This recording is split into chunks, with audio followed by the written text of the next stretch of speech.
saio de cabeça erguida. Fiz o que eu pude, não consegui. Desejo boa sorte aos meus amigos, aos meus queridos amigos, que seja tudo bem. Amanhã é o dia do perdão, eu peço perdão também por não ter conseguido. Tem duas possibilidades, consegui ou não. Eu não consegui, não deu pra mim. E é assim que a gente começa o episódio de hoje, foi assim que a gente se conheceu. Foi Nós vamos basicamente comentar. essa minha primeira passagem de plantão pra cá. Não foi assim, é drama. Mas a gente vai falar um pouquinho sobre isso. Meu nome é Carol Messeder e esse é o Lucas, nosso convidado mais que especial, chama a clínica em parceria com a MedGo. E nós estamos aqui para mais um episódio para a gente dividir os principais perrengues do plantão. E junto com essas histórias, dividir muita experiência e alguns conhecimentos que podem ser úteis para nossa audiência, né? E umas risadas também, porque a gente gosta, né? Ah, velho, a nossa vida já é sofrida demais pra não dar umas risadas de vez em quando, né? E se o plantão é descontraído, melhora demais, tá doido? Demais da conta. Eu conheci o Lucas numa passagem de plantão e eu pegava quarta de manhã, era terça, e a nossa passagem de plantão durava mais ou menos 1 hora, de tanto que a resenha rolava solta.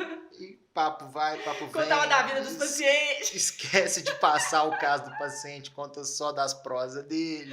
Muito bom. Mas enfim, gosto muito. E por que foi assim que você me passou o plantão? Meu Deus do céu, nós já vamos começar direto nessa. Vamos começar rasgando. Nós vamos dividir o episódio só para sintonizar ali, para situar nossos ouvintes. A gente vai pegar vários perrengues que ilustram diferentes situações que você pode viver aí na sua vida de plantão. Então, de emergência, a notícia mais difícil, os casos mais marcantes mesmo que a gente já passou e contar um pouquinho de história boa também, porque tem história boa também. Não é só sofrimento. Não é só sofrência. Então, pessoal, eu sou o Lucas. Sou médico clínico também, aqui com vocês do Chama a Clínica, o pessoal da MedGo. E vamos conversar um pouco sobre isso. A Carol pediu para eu contar logo esse primeiro caso, que foi quando a gente se conheceu, né, no CTI. Eu estava de plantão à noite e era meu primeiro plantão no Hospital Vila da Serra. Tinha acabado de chegar, falei com a galera aí, pessoal, sou novo aqui, estou começando hoje. Eu já dava plantão de CTI em outro hospital e... beleza, peguei o plantão de uma outra colega nossa, que agora eu já estou mais chegado dela também, mas peguei o plantão, ela me passou, eu falei, tá, tem uns 2 pacientes aqui potencialmente mais graves para eu ficar de olho aberto e vou ter 3 admissões no meu primeiro plantão, mas vamos lá.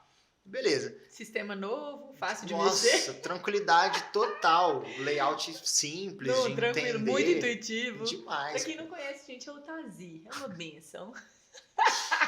Enfim. Vários cabelos brancos que vocês estão vendo aqui, ó, pode colocar na conta do Tazi. Já ficando calvo. Mas enfim, chegando, hospital novo, galera, novo sistema novo, perfil de pacientes novos também. E eu não esqueço, começou o plantão, terminei de pegar o plantão, era mais ou menos umas 7h20, deu 7h40 em alguma coisa, chegou minha primeira admissão, era uma hiponatremia, fui olhar o paciente, estou conversando com o paciente, não tinha dado 8 horas ainda.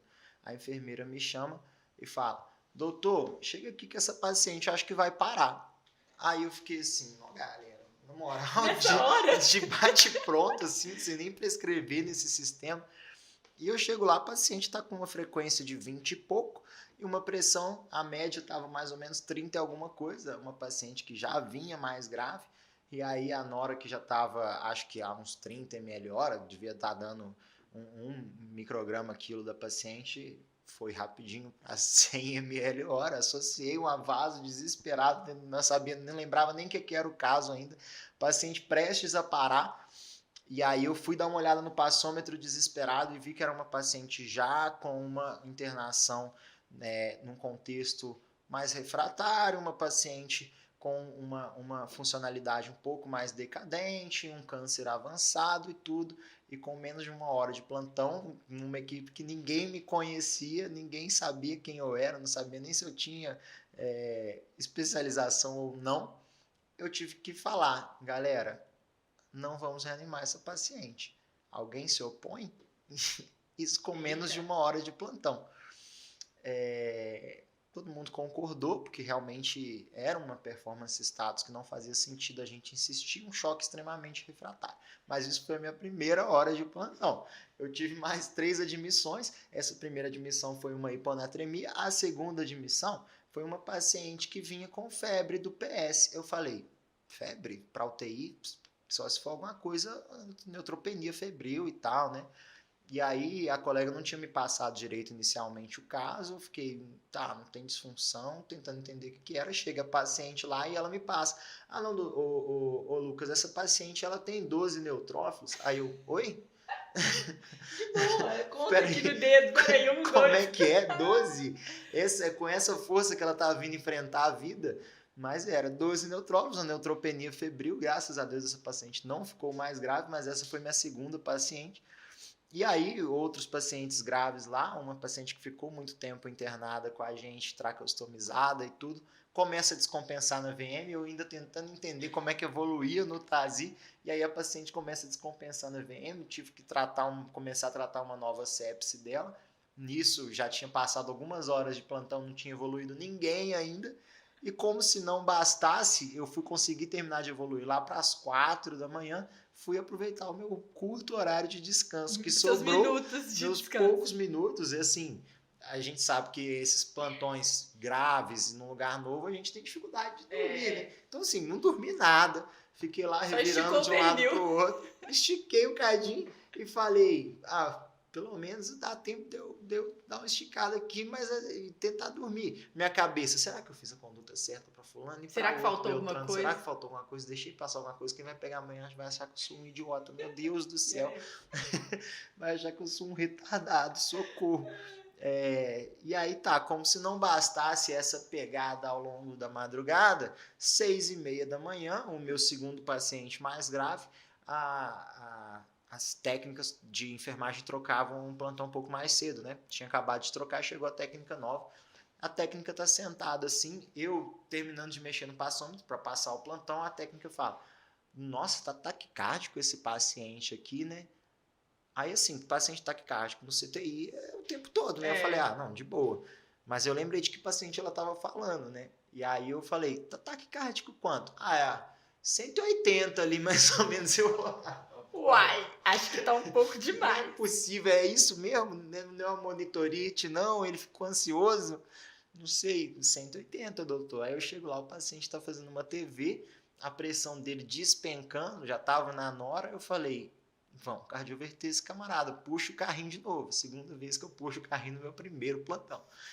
Puxa o carrinho de novo. Na primeira hora e na última hora. E na última hora. É o cartão de chegada e o cartão de saída, né? Carimbou. E aí, dou um choque no paciente, tadinho. Não deu tempo de eu anestesiar o paciente. Eu acho que eu te falei isso na passagem de plantão. Fiquei sofrido. Aí depois eu fiz um bolo de anestesia dele. Mas se eu não tivesse feito o choque naquela hora, o paciente ia parar. Fiz o primeiro choque. Ameaçou cardioverter, mas não cardioverteu. Vamos lá, mais um choque. Segundo choque. Cardioverteu, voltou a fazer TV. E fui pro terceiro choque. Aí o paciente cardioverteu e sustentou, mas aí eu já fiz um insulto grande ao coração desse paciente também. E como se não bastasse, né? Liguei a Meldarona, tudo, pedi um eletro, voltei a passar meu passômetro. Nisso entra uma médica empoderada, toda arrumada e tudo. E eu assim, meu Deus do céu. Eu lá suado, fedendo, mais calvo do que eu já entrei no plantão, entendendo nada que estava acontecendo, e me entrega o eletro e chega a Carol e senta do meu lado. Como se não bastasse isso tudo, o eletro estava suprado. A lágrima tava correndo assim, ó. Eu olhei pra Carol e falei, fiz o que pude, não consegui. Tem duas possibilidades, consegui, não consegui. Eu não consegui, peço perdão aos meus amigos, meus queridos amigos, e espero que seja tudo bem. Falei com ela, olha, desculpa, mas é isso, meu primeiro plantão aqui. Tinha feito tudo. Esse caso é um caso que 100% das pessoas não conseguiriam passar conduzido aí. Nada chique, mas... Esse caso foi um casão. Aí assumi, o Lucas saiu, tipo, deu 1 hora depois, ele voltou a fazer TV, ganhou mais 2 choques, levamos ele pra hemodinâmica, ele parou na hemodinâmica e não voltou. Assim, caso muito ruim, né? Gravíssimo e tal. Oncológico. Muito E comórbido. detalhe, né? Esse paciente que fez um evento trombótico É, que tinha internado inicialmente por uma hemorragia, né? Então, assim. a gente vai combinando doenças que não combinam, né? Socorro. Isso é difícil demais. Não, esse caso também foi um casão. O que você lembra? Então, esse foi o nosso foi prazer nascimento. É isso, né? Toma um supra aqui. Tá vendo? E eu não guardo rancor, convidei para o podcast. Ai, mas foi muito bom. E aí, depois, gente, desse dia, foi bom que a gente inaugurou também da melhor forma, porque aí as outras passagens ficaram leves, só foi. A gente já viu o que pode ser o pior, né? Era muito bom. E o que você lembra que foi o pior perrengue, assim, que você já passou de gravidade? O paciente mais grave que você já teve que cuidar? Porque Assim, gravidade é um negócio que assusta o recém-formado médico que tá ali começando sua carreira. Eu, particularmente, morri de medo. Sim, eu lembro assim, eu acho que o tanto que você fica impactado com a gravidade vai variando conforme a sua experiência, né? Com certeza. Então, assim, porque igual eu comentei com você da minha primeira parada cardíaca como acadêmico, né? Que eu saí naquele susto bizarro, que é isso que aconteceu aqui agora? Mas eu acho que o mais grave, pelo momento que eu vivia, eu acho que ele vai entrar também num grupo do mais complicado, né? Da notícia mais difícil. Mas foi uma paciente nova, né? Uma paciente de 27 anos, que era puérpera e tinha... Os detalhes maiores eu vou contar na hora que a gente for falar de as piores notícias que a gente teve que dar, né? Mas basicamente era um caso de um AVE hemorrágico por uma má formação arteriovenosa e essa paciente começou a fazer uma hipertensão intracraniana gravíssima, difícil de tratar, e eu fazendo 1000 medidas para ela no CTI e não respondia, e eu tentava uma medida nova e já entrava num território ali de evidência questionável do que eu podia fazer pela paciente, e fazendo mais coisa em cima de mais coisa, até que esgotaram minhas possibilidades de medidas clínicas para a paciente, e o pessoal da neurocirurgia simplesmente chega para mim e fala: Lucas, essa paciente aqui, se a gente trata com o recurso que a gente tem aqui,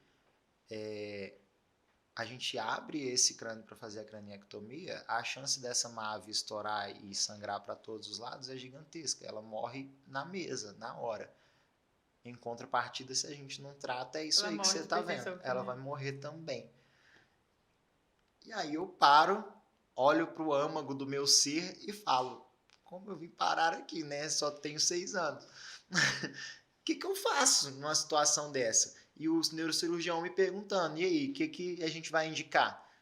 Eu falei para ele: não sei, não tem resposta certa numa hora dessa. Né? O que eu faço nessa situação? Não sei. Graças a Deus pude contar com a ajuda da minha coordenadora, liguei para ela para tomar essa decisão. Mas isso é uma decisão que tem que ser equipe assim mesmo, porque qualquer decisão você vai estar assumindo um risco, né? A gente bancar algo difícil assim por conta própria é muito complicado. Tem que ser compartilhado, né? Mesmo. E assim, teve esse caso, teve o pior plantão que eu já dei, teve também, que eu acho que foi o meu primeiro de sala vermelha, que não tem lógica o que foi o plantão. Tudo que podia acontecer aconteceu. Para quem não conhece, é a sala vermelha do Hospital Risoleta, né? Um hospital extremamente... Risotreta, também conhecido como, né? Risotrevas e tudo, mas eu amo aquele lugar. Enfim, é uma sala vermelha, eu acho que uma das mais movimentadas de Belo Horizonte, assim, junto com o João 23, Odilon e tal. E aí era meu primeiro plantão de sala vermelha. Então, assim, como eu falei, acho que a gravidade, a dificuldade vai alterando conforme a sua progressão. Então, para o momento que eu estava, acho que foi o pior que poderia ser, e eu nunca vou esquecer desse plantão. O que foi? Recebi o plantão de um colega que foi R+, meu na residência. Muito carinho por ele, o Augusto, um grande abraço, aprendi muito com ele. E ele me passou a sala vermelha lá tem 8 leitos. Ele já me passou a sala com 9 pacientes, porque o influxo é o tempo todo, né? Já me passou com 9 pacientes. Durante a passagem de plantão, já chegou um AVC. Começou nesse clima. E detalhe, a minha colega de plantão, acho que a gente vai comentar disso aí também, estava atrasada. Então, só eu, meu primeiro plantão na sala vermelha, 9 pacientes, E e um de sonho. cara já achei. Eu, a roupa do corpo, uma caneta, um carimbo e um sonho, né? E o meu talento, que na hora pareceu que não era nenhum. E aí, Mãe, por que tu deixou eu acreditar que eu que era isso, capaz? mãe? Por quê? Por quê? Enfim, e aí a sala lotada, então, já tinha, acho que nessa altura do campeonato eram 2 entubados. Chega esse AVC durante a passagem de plantão, então enquanto está passando o plantão eu tenho que ver lá se tem ictus, se tem alguma coisa NIH alto para fazer na hora, porque senão o destino da Perde o tempo. paciente exato é comprometido. Então isso já foi na passagem de plantão. Aí o meu colega termina de passar o plantão, eu vou tentar ver o que está pegando na sala, já entra mais um paciente com dor abdominal. Eu não esqueço esse início do plantão, foi um negócio absurdo. Esse da dor abdominal no fim era algo menos grave, eu não sei o que era agora. Mas tá, com menos de 30 minutos de plantão, uma sala que cabia 8 pacientes já estava com 10, 11, depois que chegou esse da dor abdominal. Fui dar uma geral nos pacientes e uma das pacientes que estava... lembrei, era uma entubada e um na iminência de ser entubado, né? E uma das pacientes que estava grave começou a fazer uma hipoxemia violenta na ventilação, então de cara já tive que começar a mexer na ventilação dela. Fui ver a relação PF da paciente, aí fui ver o resto da história da paciente. O paciente estava fazendo uma SARA violenta, papo de começar a pensar em prona já e tudo. E eu lá, recém-chegado na sala vermelha. E nessa altura do campeonato, seu colega de plantão já tinha chegado? Não, não tinha chegado ainda. Tanana, Tem esse violino. detalhe. Peguei o plantão justamente porque ela era uma colega mais experiente, não guardo rancor nenhum dela, até porque vocês vão entender quando eu terminar de contar do plantão, mas ela não tinha chegado ainda. O plantão começou 7, ela chegou 20 para as 9, mais ou menos. Então teve esse detalhe pequeno aí. Então a sala lotada, e aí um paciente beirando o tubo, eu comecei a fazer as primeiras coisas ali, tava eu uma residente que era R0 também, tadinha, perdida. E aí, começando a fazer o que eu conseguia fazer ali para os pacientes inicialmente, tudo.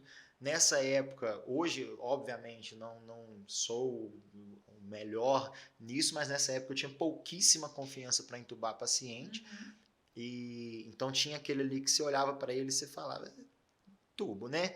E eu assim, meu Deus do céu, eu sozinho não tenho um backup aqui, como é que eu vou fazer? E se eu não conseguir entubar? E se eu não conseguir entubar, porque tem a situação não entubo porque a via aérea é difícil, tem a situação não entubo porque a minha habilidade é difícil, eu não né? sei se eu dou conta. Enfim, beleza. Aí minha colega chegou, então de cara ela já foi assumindo o paciente que teria que ser entubado, enquanto eu ia mexer com o resto. Nisso chega um paciente em insuficiência respiratória, a gente coloca ele na VNI, dá um pouquinho no final da manhã ali, mais ou menos, uma paciente que estava internada no PA faz uma HDA e tem que ir para a sala de emergência também, descompensada, e chega mais uma paciente com dispneia. Resultado, poucas horas de plantão, eu fui conseguir almoçar por volta de umas 2 da tarde.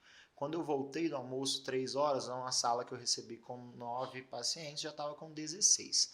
Né? A gente estava ocupando a sala do lado. Resultado final do plantão. Comecei com um entubado, 9 pacientes na sala. Entreguei o plantão com 5 pacientes entubados, 16 pacientes na sala ao final do plantão. Desses 16, uns 10 muito graves, alguns que poderia dar alguma vazão, mas não tinha vaga nas enfermarias ainda. A sala estava segurando os pacientes lá. Um dessas intubações eu não consegui intubar, passei um aperto danado, tive que pedir ajuda da colega. Laringoscopei, não consegui entubar.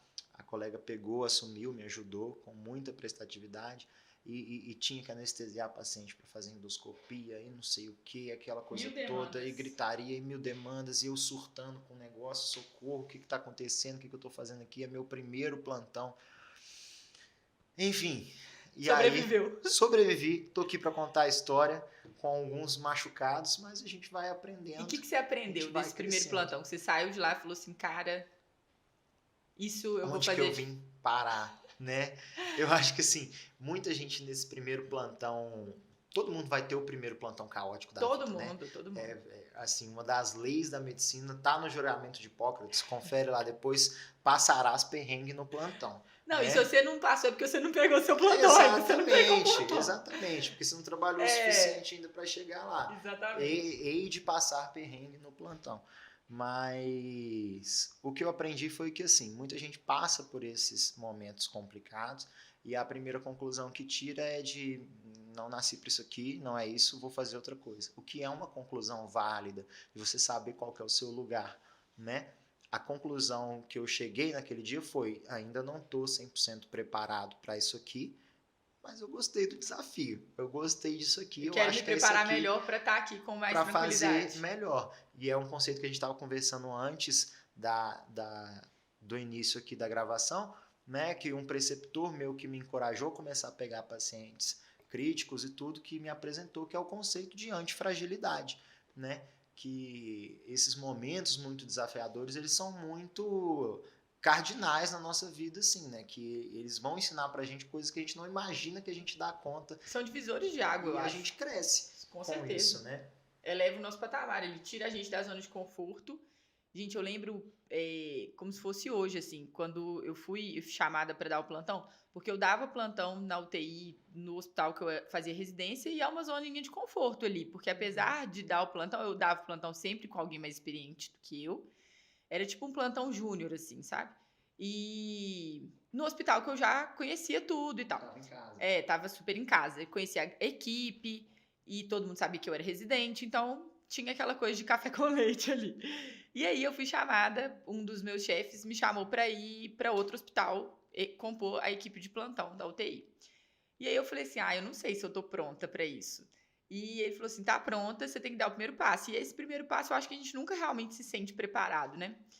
E aí eu fui assumir o plantão e tal. O primeiro, à noite, não dormi, era um plantão de sexta 24, assim, fazia 24 invertido. Pegava 7, largava sábado 7.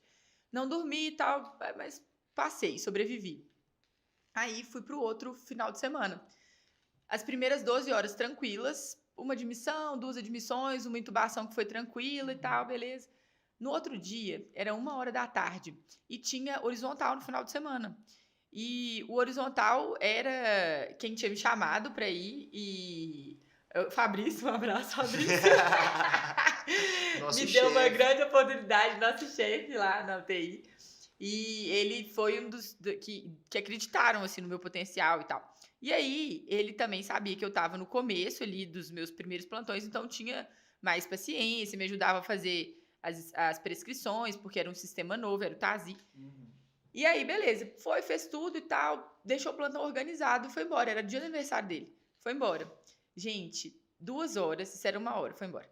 Tava tudo organizado, já tinha evoluído, já tinha prescrito todo mundo por conta de intercorrência. 2 horas chegou a paciente mais grave que eu já peguei na vida. O Fabrício já tinha já saído. tinha ido embora. Parece que espera, né? Parece que espera. E aí, o pessoal ligou, a enfermeira que estava de plantão excelente. E assim, quando a gente sabe que a equipe é aquela equipe, os de verdade ali que estão com fechamentos. Os fechamentos. Você fala assim, cara, pode cair um mundo aqui que nós damos conta. Vamos morrer atirando. E aí ela falou, Carol, chegou um paciente muito grave lá, eles vão tentar funcionar lá embaixo. Aí eu falei assim, prepara o box, prepara tudo, campo de guerra, vamos pro pior cenário. Bagdá. Material de intubação, parará, pororô, beleza. Aí chegou, intubei, peguei o central rapidaço. Começamos a correr a mina e tal, e era uma sepse foco abdominal. O paciente tinha feito uma bariátrica. Eu falei, galera, eu já tava no campo, falei assim, liga pro médico dela. Ele tem que vir cá, esse abdômen tá distendido. Fiz um fast, tinha líquido livre, provavelmente sangue. E aí fui pra PIA. Cara, PIA, só quem sabe sabe.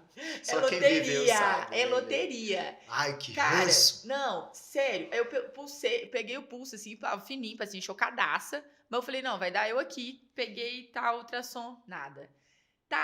Técnica Lorenzetti, nada. Fui pro outro, nada. Aí eu já comecei a duvidar de mim mesmo. Exatamente, falei, meu Deus. sua confiança vai lá no Não, chão. aí eu falei assim, aí síndrome do impostor bate forte. Falei assim, eu não Demais. devia estar aqui.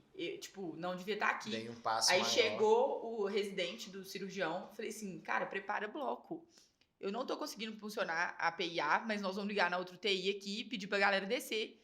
Eu já tinha saído do campo e ela já tava com sinais de má perfusão, livedo e tal. E aí desceu todo mundo, isso foi muito legal. Eram 4 UTIs lá, só que cada uma ficava em um andar. E aí a galera desceu e veio uma de uma UTI. Eu sei que no final das contas, eram só mulheres esse dia. E aí todas estavam lá comigo na paciente, ninguém conseguiu pegar.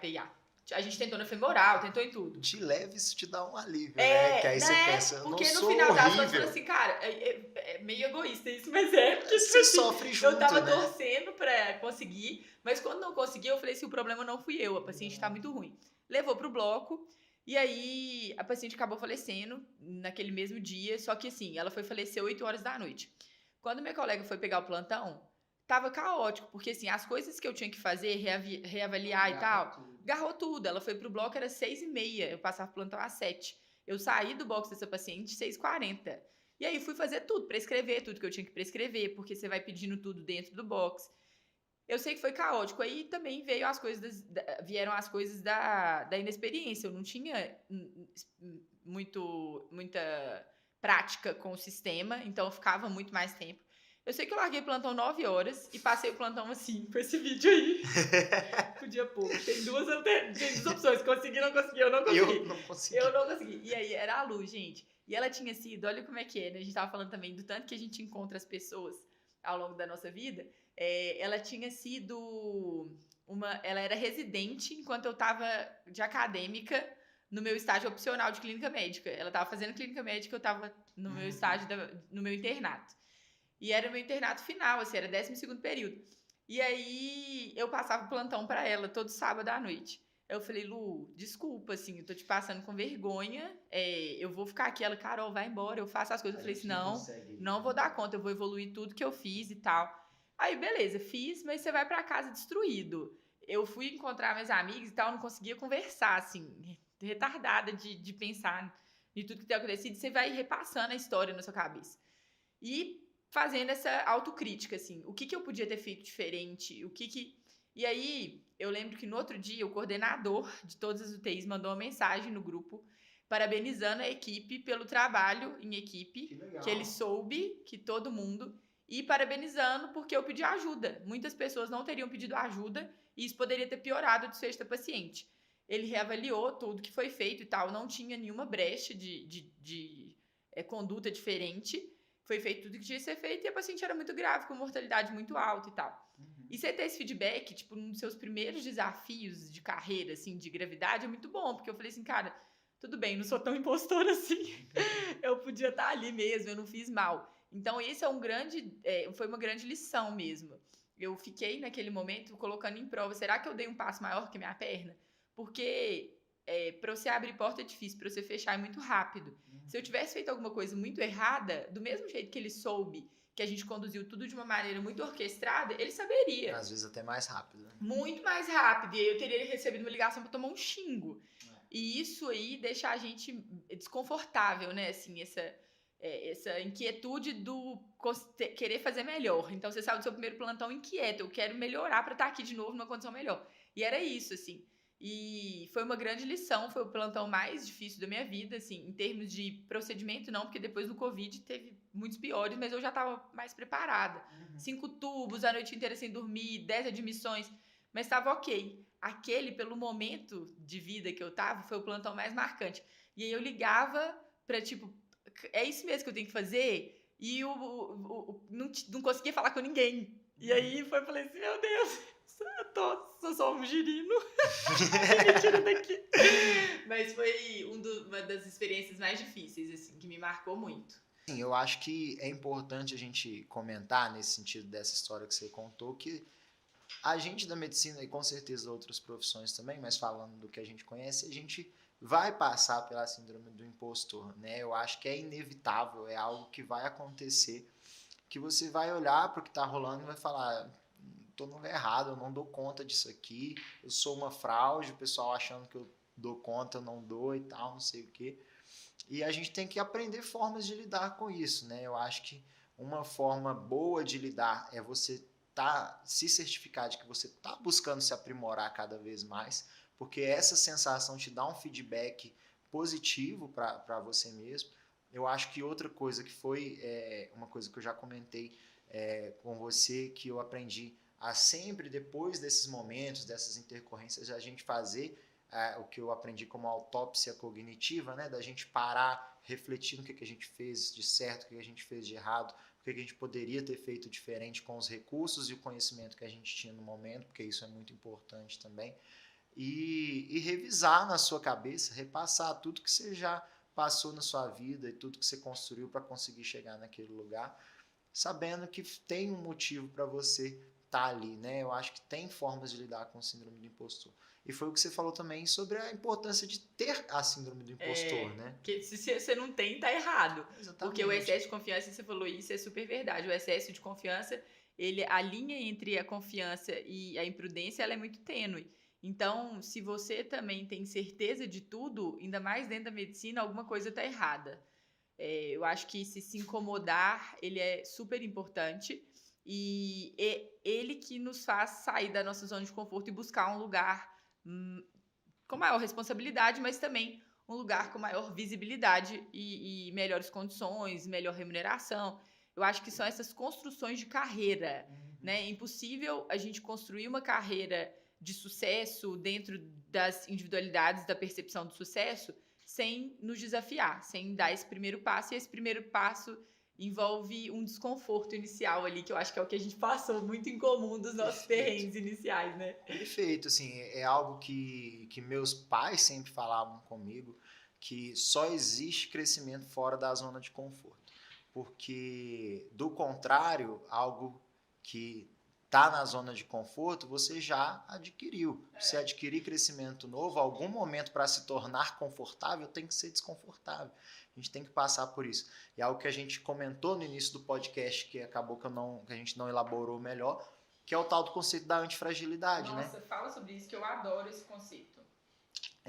Eu aprendi com um preceptor meu também, o Dr. Ricardo. Eu cito muita gente porque eu acho que é importante a gente citar as pessoas que foram importantes na nossa formação. Isso é uma coisa que eu falo né? sempre. Tenham inspirações. Tenham aqueles profissionais que são mestres mesmo, que você olha e fala assim, cara, em quem eu me espelho. Porque isso faz com que a gente tenha objetivos ali até mais palpáveis. Não, eu quero ser igual a essa pessoa um dia. Eu tenho várias pessoas que me inspiraram assim ao longo da vida, mas ele falou de antifrágil para você. Exato. Eu comentando com ele é um dos nossos horizontais lá do CTI, da minha residência. E eu comentei com ele, falei, Ricardo, não sei e tal, se eu tenho capacidade para pegar um paciente crítico e tudo, não sei se eu já cheguei lá e tal. Naquela época realmente não tinha chegado ainda, mas ele me apresentou o conceito de antifragilidade, comentou sobre, eu confesso que no dia eu não entendi muito bem, mas me recomendou um livro, que é o livro do Nassim Taleb, né, o Antifrágil, uma leitura densa, mas com certeza recomendo muito para os ouvintes. É ótimo, esse eu já li. Fantástico, é grande, mas é muito bom, a leitura técnica, mas é muito boa, que é o seguinte, né, a gente tem a fragilidade, que é aquela coisa ou pessoa que com qualquer insulto já quebra, né? O exemplo que ele usa é um vidro fino que com qualquer coisa ele se quebra, ou então aquelas embalagens que a gente coloca por fora o adesivo cuidado frágil, né? Qualquer suco, qualquer coisinha já machuca, aquilo ali já causa dano. E aí ele tenta construir o conceito do que seria o oposto de fragilidade. E a gente pensa em alguma coisa robusta, né? Em alguém robusto, né? Que resiste às intempéries da vida, né? Aos insultos. Mas o que ele tenta trabalhar é que, na verdade, o frágil ele se prejudica muito com os insultos. Então, o oposto do frágil seria alguém que se beneficia dos impulsos, né? Então, portanto, seria um antifrágil. E ele, então, vai convidar a gente a trabalhar essa característica de antifragilidade. Ou não tem nada que trabalhe essa característica mais na medicina do que você passar aperto. Aquilo ali vai fazer você crescer demais. Coisas que você erra naquele momento, porque você vai cometer pequenos erros, você não erra nunca mais. E é por isso a importância da residência. Eu gosto sempre de falar disso, assim. A residência é um lugar que você vai errar com maior segurança, porque você está no ambiente controlado, você está supervisionado. Então, você vai errar sem fazer mal para o paciente, porque alguém vai corrigir aquele erro.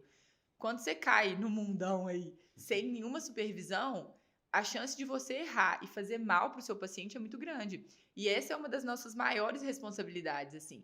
Eu lembro que nesse primeiro plantão que eu peguei na UPA, eu voltava repassando todos os casos freneticamente, falando assim, meu Deus, será que eu deixei alguma coisa passar? E eu ficava com medo, assim, de algum dia o coordenador me ligar avisando que alguém, de algum erro que eu fiz. Isso nunca aconteceu. Mas eu ficava meio paranoica. E isso foi bom. Eu falo que é o medo do bem, que é o medo que nos protege de tomar uma decisão e assumir uma responsabilidade maior do que a gente dá conta. Que aí a gente vai esbarrar em conceitos de imperícia, de negligência, imprudência, que são aquelas grandes questões que a gente tem que evitar dentro da medicina, dentro da nossa prática, que são passíveis, inclusive, de processo. Então, nós temos que ficar muito atentos a isso, a nossa prática. A medicina é linda e a gente é super feliz, né, realizado com a nossa profissão, mas também é uma grande responsabilidade. Perfeito. Né? Então, acho que esse conceito de antifragilidade, trabalhar disso, é fazer do limão uma limonada mesmo. Exato. Fazer daquele momento ruim, tirar um aprendizado e sair melhor daquilo. A gente deu vários exemplos de situações que a gente fez isso, né? Então, acho que fica de lição também para quem está nos ouvindo. O próximo tópico é importante, assim, qual que foi a comunicação mais desafiadora que você teve, assim, uma má notícia ou um momento ali que você teve que reportar alguma coisa e foi um desafio? Sim, tive algumas já até hoje, né? Eu acho que a gente fica muito impactado, principalmente com pacientes jovens, quando envolve família do paciente e tudo mais. Na minha residência a gente tem um ambulatório só de comunicação de más notícias, então a gente acaba treinando isso e acaba se expondo a muitas situações de comunicação difícil para desenvolver essa habilidade, que é uma habilidade desenvolvível. E tem técnica, né? Assim, Existem apesar de várias cada técnicas. notícia ser uma notícia, tem técnica que te prepara um pouco melhor para as Perfeito. individualidades daquele momento, né? Perfeito. Eu acho que assim, eu posso citar de cabeça de cara, assim, eu já lembrei pelo menos uns 4 casos Escolhe muito um. marcantes. Ele tem tempo, menino. Vamos lá. Vou citar 2 bem rapidinho. Um foi essa da puérpera que eu comentei. Que você comentou. Né? No caso, a notícia foi pro marido dela. Ela tinha acabado de ter um filho de 28 dias e tinha uma filha de 6 anos. Né? Na hora que eu falei pro marido a situação, esse homem começou a se debulhar em lágrimas e já não conseguia mais raciocinar uma coisa com a outra. E eu comecei a ficar com vontade de chorar também, porque foi um caso que me marcou muito. Às vezes a gente acha que a gente não pode demonstrar emoção, mas isso eu acho que é um conceito já ultrapassado. E eu comecei a ficar emocionado junto com ele ali também, uma situação muito complicada, mas ao mesmo tempo eu não podia perder, entre milhões de aspas, muito tempo ali, porque eu precisava dar assistência para paciente. Então, enquanto eu dava aquela notícia, ele sofrendo, desesperado, já chorando, eu tive que buscar a paciente para descer com ela correndo para o bloco cirúrgico, no que a gente chama de protocolo de onda, né? Então, toca o protocolo de onda, vamos para o bloco. Enquanto eu estava levando essa paciente, esse marido me puxava pelo meu privativo e falava, doutor, por favor, salva ela. E nessa hora, às vezes, a gente é treinado a falar, né? Vou fazer o que eu posso, mas nessa hora nem isso você sabe, você consegue responder. E depois esse marido lidou super bem com o caso, surpreendeu todo mundo. Essa paciente evoluiu para morte encefálica, ele pedia para acelerar o processo para tentar salvar mais gente quanto antes, né? A gente aprende muito com esses pacientes. E eu tive também um outro caso, que era uma paciente que já estava em cuidados paliativos, que a gente estava querendo transicionar de um paliativo predominante para um paliativo exclusivo. Esse é um momento muito complicado, porque é um momento que a gente às vezes vai falar que não vai entrar com antibiótico novo para paciente, que não vai fazer certas medidas. E nesse caso teve um desencontro de informações que um dos filhos não tinha entendido bem que a mãe estava em cuidado paliativo. E a mãe evoluiu com uma insuficiência renal gravíssima, fazendo uremia. A gente estava fazendo medidas para conforto e redução de sintomas. E na hora que a gente foi falar com esse filho que não ia fazer a diálise, porque realmente a gente tem estudo que mostra que não teria benefício, esse filho começou a ficar muito irritado e agressivo. Então é uma situação que a gente às vezes não está tão preparado para lidar, né? tem as técnicas, né, de estar num ambiente aberto, com mais Sim. gente, tudo, para o paciente não ir para cima de você, mas como você descalonar essa situação é muito complicado e você tem que estar lidando com alguém que está colocando para fora o sofrimento dele, Sob de estresse, né? ver a mãe, às vezes, partindo mesmo, né? E aí a gente teve que conversar com esse cara, de tentar colocar para ele o porquê da não indicação. Muitas vezes a gente não consegue firmar bem isso com o paciente, e aí às vezes você tem que ser firme de não indicar uma conduta puramente por não indicação técnica. Então essas duas situações aí, né, do paciente que é um sofrimento muito grande, mas ele consegue lidar bem com você, e o paciente que vai ficar agressivo por você. Isso vai acontecer. E que não lida bem, porque Exatamente. é um momento difícil mesmo e ele precisa passar por isso. Exato. Esse que não lida bem também é uma lição pra gente, porque eu, particularmente, uma das primeiras vezes que eu fui conversar sobre proporcionalidade de cuidado e tal, a família não aceitou bem e, tipo, quase falou, sai daqui, entendeu? E aí eu saí do quarto mal, assim, eu falei assim, eu fiz alguma coisa errada.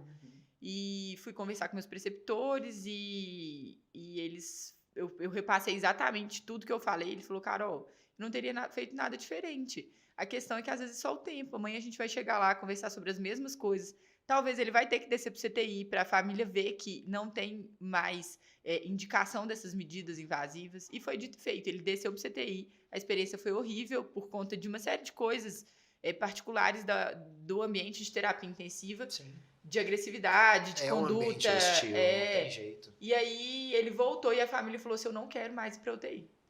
Ela falou assim, doutora, agora eu consegui entender o que você estava me conversando, mas naquele momento eu não estava preparada para aquilo.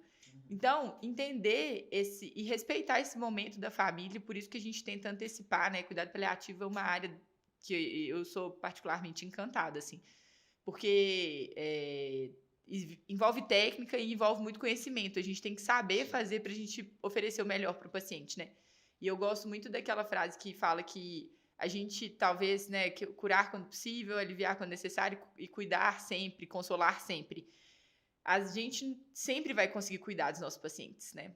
Mesmo quando não tem mais cura.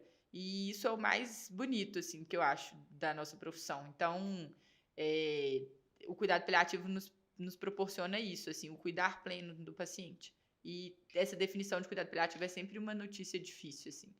Notem, essas suas duas, eu acho que elas exemplificaram os dois cenários dicotômicos, assim, que é aquele que aceita bem e aquele que não aceita tão bem, mas que depois vai digerir isso tudo, né? Sim, e aquilo que a gente comentou, né, que lembrar que não diz respeito a você, Sim. né? Novamente, se dê a devida desimportância, né? É um processo dele que ele tem que passar e tudo, e entender isso. E notícias difíceis serão perrengues que nós vamos passar, né? A gente é incumbido de fazer isso, mas é também uma das partes bonitas da nossa profissão. E que a gente aprende muito. Então, de novo, quanto mais experiência, mais fácil fica. A notícia por si só nunca é fácil. E hoje a gente teve uma notícia, é um paciente que já está há bastante tempo com a gente, mas a mãe não estava a par de todo o processo. E ele está evoluindo, já é um paliativo exclusivo. E aí, é um paciente jovem, e a gente foi conversar com a mãe, e é uma mãe idosa. E aí, ninguém da equipe sabia, assim, da história, né, da família. E aí eu fui conversar com ela, e a primeira coisa, uma das primeiras coisas, você prepara o ambiente, é bem protocolo Spikes mesmo, da vida real ali, que você vai fazer, proporcionar uma dignidade ali, né, na medida do possível, respeitando as individualidades de cada ambiente que você tiver, mas pensando em fazer o melhor naquele ambiente. E aí eu perguntei para ela, falei, eu queria primeiro saber, eu me apresentei e tal, conheci, o que você sabe, assim, que pé que a gente tá dessa história, basicamente. E aí ela me contou e tal, parará, pororô, e eu fui, expliquei tudo, contei e tal, ela chorou. E aí ela falou assim, doutora, eu tenho 3 filhos. A minha primeira filha eu enterrei quando ela tinha 24 anos, uma crise de asma, e ela caiu em cima do meu braço e eu não consegui salvar ela. E eu tô enterrando o segundo filho. A única coisa que eu peço a Deus é para me trocar de lugar. Eu queria ir no lugar dele. Gente, e assim, a notícia em si por si só, não foi difícil, porque ele já vem em sofrimento há muito tempo. Não se compara a essa de 26 anos, de 27 anos que você contou e tal. Agora, ouvir ela falando isso, assim, a gente terminou a reunião, eu fiquei sentada, assim, uns Pra você segundos. que é mãe, então, né, Carol? Nossa! Falei, eu senti a dor dela, assim. E foi uma das notícias mais difíceis que eu dei na minha vida. Não pela notícia em si, mas pelo contexto. Me deixou destruída, assim. E a gente, por mais que a gente consiga lidar com isso, a gente sofre, a gente sente, né? É impossível não absorver parte daquilo. A forma com que a gente vai lidar com isso, né? O que a gente vai crescer, a limonada que a gente vai tirar, nós que escolhemos. Mas são muitas histórias impactantes e que só ressaltam, né, o tanto de responsabilidade que a gente tem. Sim, e tem um preceptor meu que falava também, a partir do momento que você deixa de sentir, é a hora que você tem que parar. É a hora que você tem que parar de praticar a medicina, né? Total. Porque é a hora que a gente deixa de ser humano e começa a tratar como se a gente estivesse jogando um videogame ali. É verdade. Né? E agora, indo pros momentos finais aqui, teve alguma... a pior perda, assim? Você falou desse momento difícil dessa paciente, mas teve alguma outra perda que te marcou? Várias, né? Várias. Enquanto você pensa, eu vou te contar uma. Pode contar. Que contar. foi um paciente de 21 anos. Foi o paciente, um dos mais jovens que eu perdi. Ele teve um contratura muscular jogando bola. E aí, passado para ele anti-inflamatório, ele tomou o dobro da dose por um tempo maior. E aí fez uma hemorragia digestiva, fez uma úlcera. E aí internou no CTI, hemorragia digestiva alta, todas as medidas certinho. Eu peguei o plantão, ele já estava estável. Eu liberei dieta para ele e tal, ficou bem. À noite, ele recorreu com sangramento, era um sangramento arterial, voltou a sangrar, bloco, lapa, morreu no bloco. E foi especialmente traumático, porque eu vi esse paciente ótimo, conversei com ele, troquei ideia, ele estava falando dos planos dele de voltar a jogar bola. E no outro dia, ele não estava lá. E aí, essa foi a equipe toda, tava tipo, sim, todo mundo meio sem conversar, sabe? No funeral, assim. Esse foi um dos piores. Eu lembro que, assim, esses que a gente cria um vínculo grande é sempre muito difícil, né? Eu tenho um caso da minha primeira perda, que é uma que eu não esqueço, a primeira vez que eu perdi um paciente, que foi no início da residência. Eu comecei rodando na enfermaria de clínica médica e tinha um paciente que era aquele paciente de internação de meses, né? Traqueostomizado, cheio de úlcera, agarrado há muito tempo, tetraparético do doente crítico e tudo. O paciente comunicava muito pouco comigo, mas que o pouco que ele comunicava eu conseguia comunicar com ele, né? E esse paciente um dia, quando eu ainda nem sabia direito o que era noradrenalina, não sei o que, faz uma sepse comigo lá, meu preceptor já tinha ido embora. Eu começo as medidas, tudo, não sei o que, não tinha uma definição de proporcionalidade para esse paciente ainda. Eu perguntei para o meu preceptor, ele falou que era invasivo, e aí eu obedeci, né? R0 chegando agora. Esse paciente foi para a UTI, a internação dele prolongou mais um pouquinho, eu continuava acompanhando, tentando ir no lá, criei um vínculo com a família, mas ele acabou partindo. E foi minha primeira perda, assim, né, que a gente sempre fala, você vai perder paciente, né, mas quando a gente tem a primeira, eu acho que ela é muito marcante. E eu lembro de mais duas, não vou me delongar demais, mas uma delas era de um paciente que comunicava comigo só pela sobrancelha dele, era uma esclerose lateral amiotrófica, um paciente que era bodybuilder e progressivamente foi perdendo as funções, e ele estudou tudo sobre a doença, e então ele sabia o que estava acontecendo depois do que, ele já estava no Trilogy, e aí ele, só com a sobrancelha, eles tinham um esquema de que ele escrevia com a sobrancelha, era muito legal. E no dia que a gente propôs a sedação paliativa para ele, ele escreveu para a família dele, esse é o último passo. E pouco depois esse paciente foi de alta para casa ainda, mas pouco tempo depois ele faleceu. E por fim, a última, que foi uma paciente que, assim, é algo que acontece muito, que é a sensação de uma morte que poderia ser evitada. Essa eu acho que é a né? pior.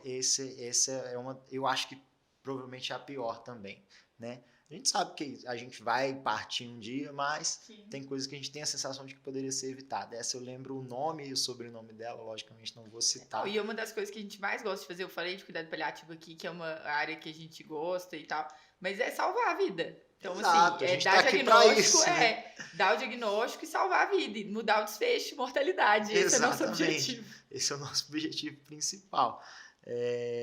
Mas assim, e às vezes as pacientes não respondem, enfim.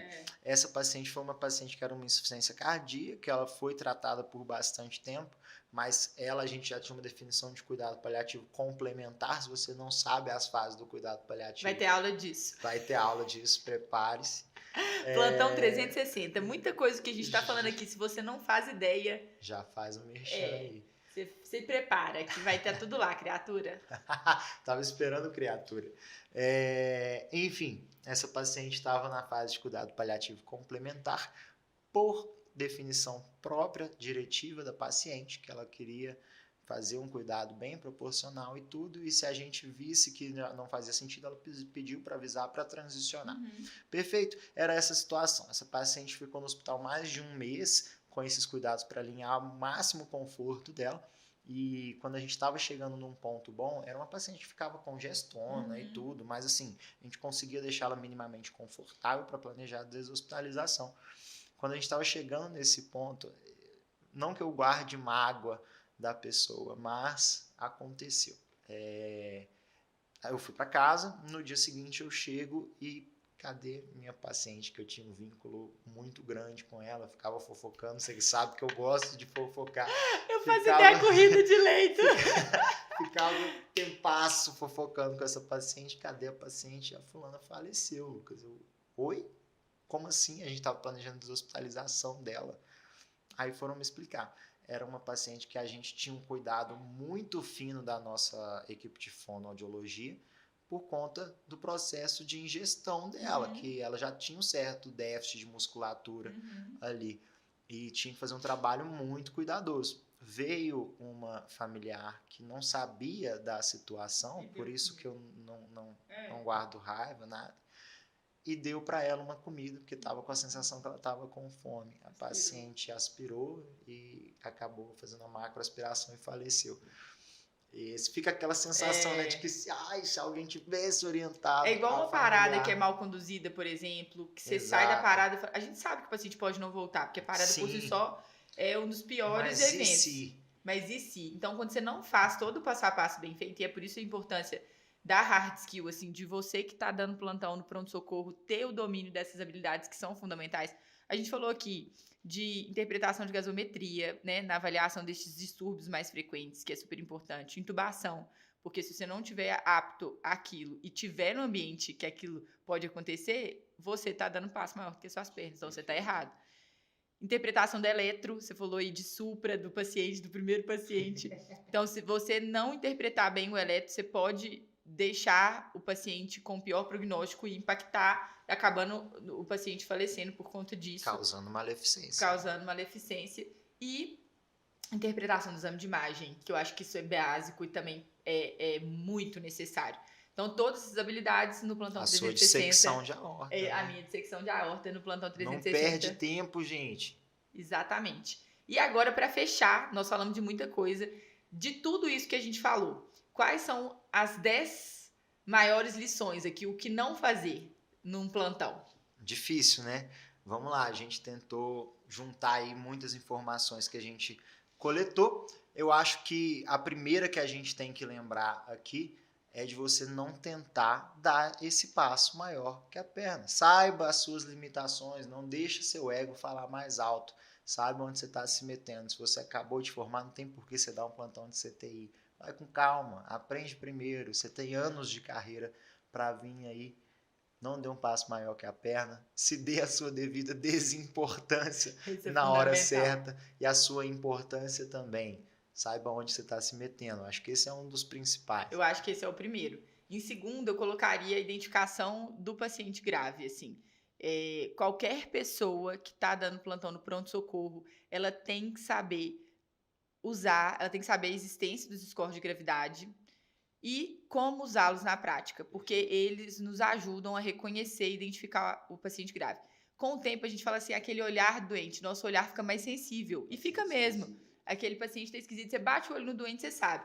É aquela coisa que você olha para aquele médico mais experiente e fala assim, como é que esse cara sabe disso? E aí, com o tempo, você também sabe. O cirurgião que encosta um dedo e fala, não tem Não tem peritonite não. peritonite, exatamente. Você vai chegar lá um dia. Mas até você chegar lá, você tem que se munir das melhores ferramentas, né? Perfeito. E saber usar essas ferramentas para o reconhecimento do paciente grave é fundamental. O não reconhecimento do paciente grave, eu acho que é um dos principais erros num plantão.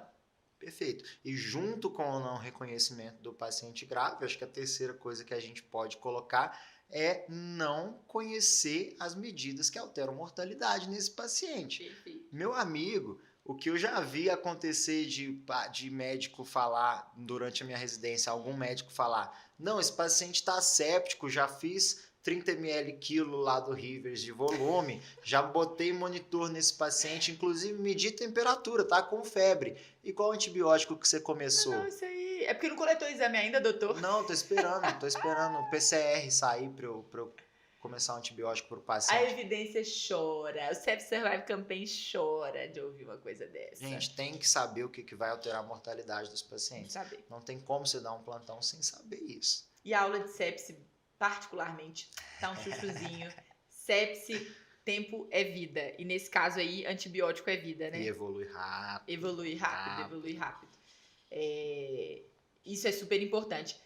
Saber, a gente tá falando de hard skill, soft skill, né? Saber quais são as condições predominantes no plantão. Então, o que prevalece num plantão de pronto-socorro?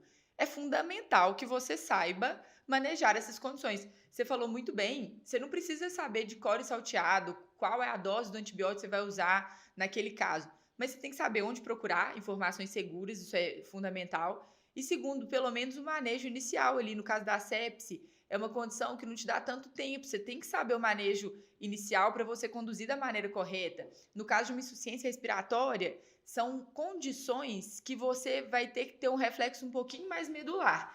E você tem que se preparar melhor se você quer assumir um plantão nessas condições, né? Perfeito. Eu sempre falo quando algum residente dá um plantão comigo, alguma coisa assim, ou vou ter uma conversa, eu falo, cara, na clínica, o que eu aprendi? Conheça muito, saiba muito, domine as grandes síndromes e saiba da existência dos outros diagnósticos. A gente só dá oi para quem a gente conhece, né? Então saiba da existência dos outros diagnósticos, mas domine as grandes síndromes. Você não vai dar bobeira fazendo isso. Domine DPLC, domine IC, domine insuficiência respiratória, domine ITU. HDA, ITU, essas coisas mais corriqueiras tem que estar Na ponta da total no língua. seu domínio. Agora, igual a gente falou, uma meta-hemoglobinemia da vida, qualquer outro diagnóstico Condição mais menos raro, frequente, uma endocardite de Liebman-Sachs, alguma coisa, saiba da existência. Passa na sua cabeça em algum momento, mas domine as grandes síndromes. Eu acho isso fundamental também para você não cometer erros crassos no plantão. Exatamente. Isso aí é fundamental. Outra coisa que você falou, você deu até um exemplo nos primeiros casos que você contou, que é de atrasar para o plantão. Isso é um erro básico que não deve ser cometido. Gente, imprevisto acontece com todo mundo. Imprevisto que acontece toda semana não é imprevisto. Perfeito. Então não dá, né? Exatamente. E queima filme. É pós-visto, né? Exatamente. Você já está acostumado com a pessoa fazer aquilo, a pessoa cria uma fama, né? E junto com isso também, como a relação com os nossos colegas é muito importante, eu acho que outra coisa fundamental, um erro crasso no plantão, é você não deixar seu plantão organizado para o seu colega. Meu amigo, se você está num plantão de PS, pode saber que quem vai pegar o seu plantão de PS provavelmente vai ficar com algumas pendências suas. Se você não organiza essas suas pendências para esse colega, você não só está sendo um mau colega de plantão, como você pode estar potencialmente gerando dano para paciente. Em um dos hospitais que eu trabalho já aconteceu de um paciente não ter sido elencado na lista de pendências e a pessoa que pegou o plantão no dia seguinte não sabia da existência do paciente, o paciente estava num corredor que infelizmente acaba ficando um pouco mais isolado, isso acontece, e esse paciente foi encontrado morto pela manhã. Né? É uma coisa assim um erro terrível que não pode acontecer, e muito vai dessa organização da passagem de plantão e pelo menos alertar, se não encaminhar minimamente as pendências que você vai deixar para o seu colega. Então, não deixar um plantão bagunçado e ter um bom passômetro, saber elencar o plantão, gente, a passagem de plantão. Você não tem que entrar ali, diagnósticos diferenciais, eu pensei nessa conduta. Cara, não é filosofia. Você tem que saber passar um bom plantão em 10 a 15 minutos. Você consegue elencar os pontos principais ali. Mas é fundamental que você tenha técnica. Então, usa o SBAR, por exemplo, para você sumarizar ali os pontos principais dos pacientes. Não confie e direciona. na sua memória. E não confie. Esse é na outro sua tópico memória. super importante. Meu amigo, se você não coloca no papel, se você for confiar só na sua cabeça, eu te garanto, você não vai lembrar tudo. Ninguém vai lembrar tudo. Você acabou de passar por 12 horas extremamente estressantes. Bota no papel o que está acontecendo durante seu plantão e no final do seu plantão também, né? Porque a sua memória vai te trair. Você já fez muita prova, volto a falar, você já viu sua memória te trair. Isso é fundamental.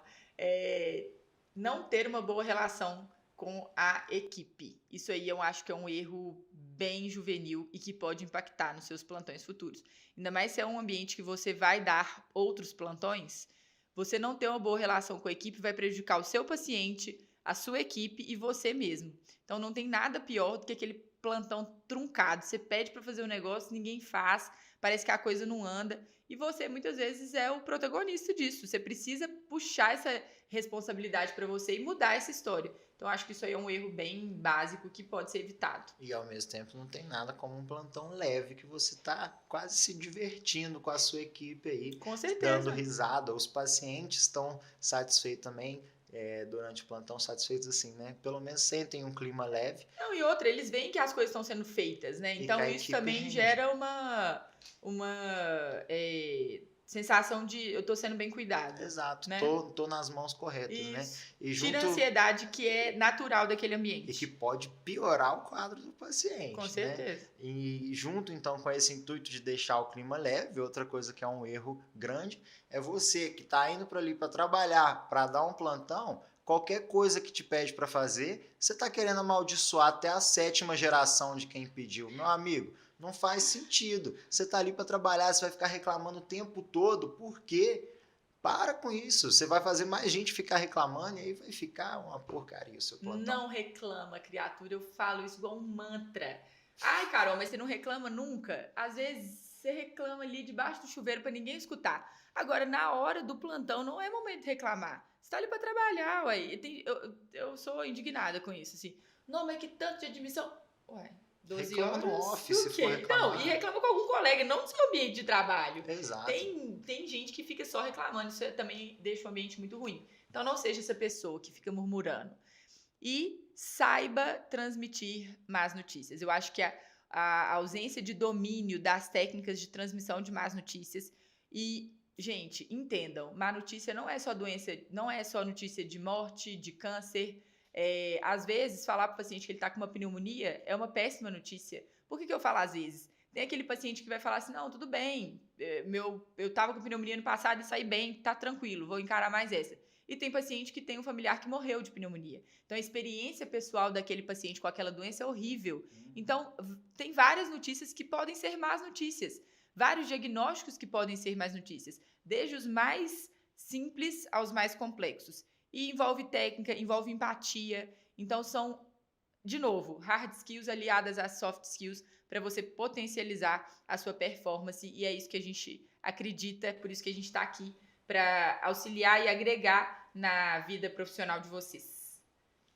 É isso. Acho que foi, né? Os 10? Acho que é basicamente isso. Não contei da HDA de etiologia demonigênica. Vai ter um pouco desse, A gente vai ter que contar desse caso. Demais. Meu Deus, o exorcista esteve lá naquele dia. Já Socorro. deixa um clima de suspense para as pessoas meu assistirem amigo, outro essa episódio. história, manejo de HDA. Peçam, comenta lá. Lucas, quero que você fale do manejo da HDA, que a gente traz ele de novo aqui no podcast para falar pra gente.